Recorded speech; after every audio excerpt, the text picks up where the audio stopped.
जय माता दी दोस्तों, स्वागत है आपका हमारे YouTube चैनल पर। आज मैं आपको इस वीडियो में सुनाऊंगी श्रावण सोमवार के दिन सुनी जाने वाली एक पौराणिक कथा। श्रावण सोमवार की कथा के अनुसार अमरपुर नगर में एक धनी व्यापारी रहता था। दूर दूर तक उसका व्यापार फैला हुआ था। नगर में उस व्यापारी का सभी लोग मान सम्मान करते थे। इतना सब कुछ होने पर भी वह व्यापारी अंतर्मन से बहुत दुखी था, क्योंकि उस व्यापारी का कोई पुत्र नहीं था। दिन रात उसे एक ही चिंता सताती रहती थी कि उसकी मृत्यु के बाद इतने बड़े व्यापार और धन संपत्ति को कौन संभालेगा। पुत्र पाने की इच्छा से वह व्यापारी प्रति सोमवार भगवान शिव की व्रत पूजा किया करता था। सायंकाल को व्यापारी शिव मंदिर में जाकर भगवान शिव के सामने घी का दीपक जलाया करता था। उस व्यापारी की भक्ति देखकर एक दिन पार्वती जी ने भगवान शिव से कहा, हे प्राणनाथ, यह व्यापारी आपका सच्चा भक्त है। कितने दिनों से यह सोमवार का व्रत और पूजा नियमित कर रहा है। भगवान, आप इस व्यापारी की मनोकामना अवश्य पूर्ण करें। भगवान शिव ने मुस्कुराते हुए कहा, हे पार्वती, इस संसार में सबको उसके कर्म के अनुसार फल की प्राप्ति होती है। प्राणी जैसा कर्म करते हैं वैसा ही फल प्राप्त होता है। इसके बावजूद पार्वती जी नहीं मानी। उन्होंने आग्रह करते हुए कहा, नहीं प्राणनाथ, आपको इस व्यापारी की इच्छा पूरी करनी ही पड़ेगी। यह आपका अनन्य भक्त है। प्रति सोमवार आपका विधिवत व्रत रखता है और पूजा अर्चना के बाद आपको भोग लगाकर एक समय भोजन ग्रहण करता है। आपको इसे पुत्र प्राप्ति का वरदान देना ही होगा। पार्वती जी का इतना आग्रह देखकर भगवान शिव ने कहा, तुम्हारे आग्रह पर मैं इस व्यापारी को पुत्र प्राप्ति का वरदान देता हूँ, लेकिन इसका पुत्र 16 वर्ष से अधिक जीवित नहीं रहेगा। उसी रात भगवान शिव ने स्वप्न में उस व्यापारी को दर्शन देकर उसे पुत्र प्राप्ति का वरदान दिया और उसके पुत्र के 16 वर्ष तक जीवित रहने की बात भी बताई।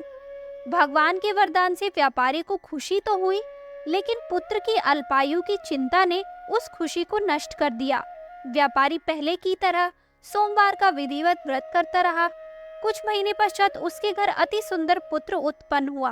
पुत्र जन्म से व्यापारी के घर में खुशियां भर गई। बहुत धूमधाम से पुत्र जन्म का समारोह मनाया गया। व्यापारी को पुत्र जन्म की अधिक खुशी नहीं हुई, क्योंकि उसे पुत्र की अल्प आयु के रहस्य का पता था। यह रहस्य घर में किसी को नहीं मालूम था। विद्वान ब्राह्मणों ने उस पुत्र का नाम अमर रखा। जब अमर 12 वर्ष का हुआ तो शिक्षा के लिए उसे वाराणसी भेजने का निश्चय हुआ। व्यापारी ने अमर के मामा दीपचंद को बुलाया और कहा कि अमर को शिक्षा प्राप्त करने के लिए वाराणसी छोड़ आओ।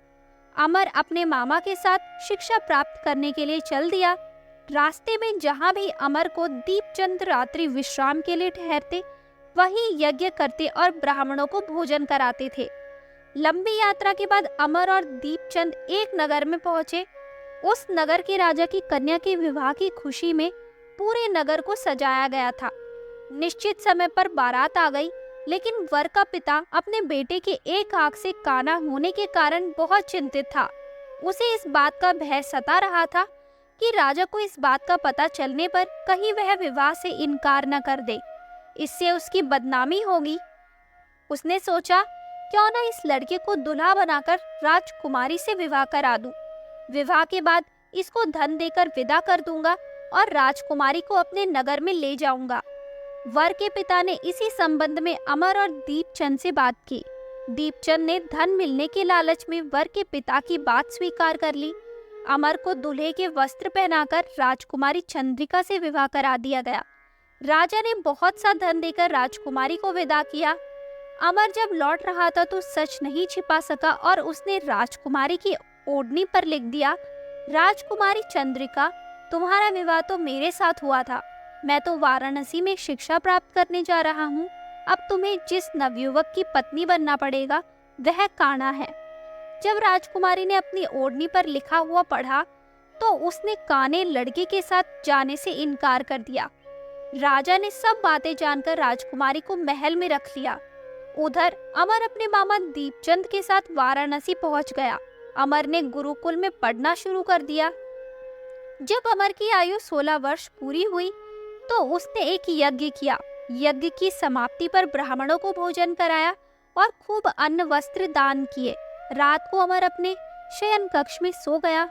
शिव के वरदान के अनुसार शयनावस्था में ही अमर के प्राण पखेरु उड़ गए। सूर्योदय पर मामा अमर को मृत देखकर रोने पीटने लगा। आसपास के लोग भी एकत्र होकर दुख प्रकट करने लगे। मामा के रोने विलाप करने के स्वर समीप से गुजरते हुए भगवान शिव और माता पार्वती ने भी सुने।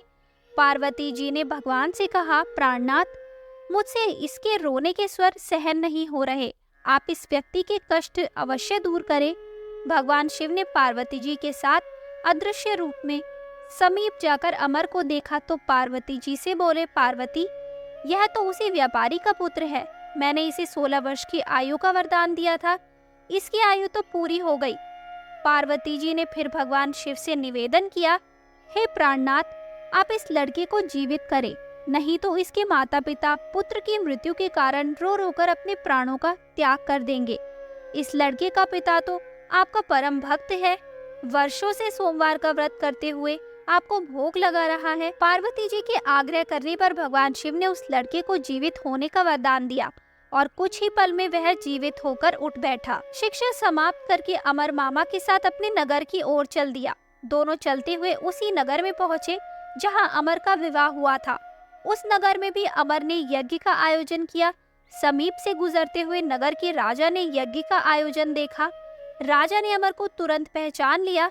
यज्ञ समाप्त होने पर राजा अमर और उसके मामा को महल में ले गया और कुछ दिन उन्हें महल में रखकर बहुत सा धन वस्त्र देकर राजकुमारी के साथ विदा किया।